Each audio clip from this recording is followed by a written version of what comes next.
اللہ تعالیٰ نے ابراہیم علیہ السلام اور اسماعیل علیہ السلام دونوں کو تعمیر کا حکم دیا اور تعمیر ہوئی خانہ کعبہ کی۔ جب عمارت مکمل ہوئی تو جب کبھی کوئی گھر بنتا ہے تو کچھ اینٹ پتھر ٹکڑے بچ جاتے ہیں۔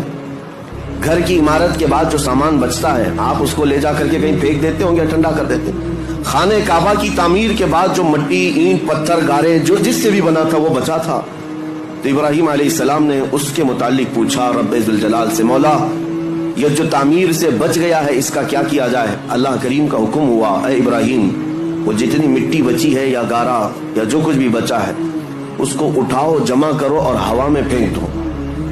خانہ کعبہ کی بنائی ہوئی اور بچی ہوئی مٹی، ابراہیم علیہ السلام اپنے ہاتھوں سے وہ ساری مٹی اور جو بچا ہوا سامان تھا جمع کیا اور ہوا میں اسے اٹھا کر پھینک دیا، وہ ہوا میں غائب ہو گئی، کہیں لے جا کر کے پھینکا نہیں۔ اور تفسیر میں فرمایا گیا جب ابراہیم علیہ السلام نے وہ ساری مٹی اٹھا کر کے پھینکی تو اس مٹی کے ذرے ذرے کو اللہ تعالیٰ نے پوری دنیا میں پھیلایا۔ اس مٹی کا ذرہ زمین پر جہاں پڑا وہاں اللہ کی ایک مسجد تعمیر ہوئی۔ قیامت تک جہاں وہ ذرہ پڑا ہوگا یا تو مسجد تعمیر ہوگی یا ہو چکی ہوگی۔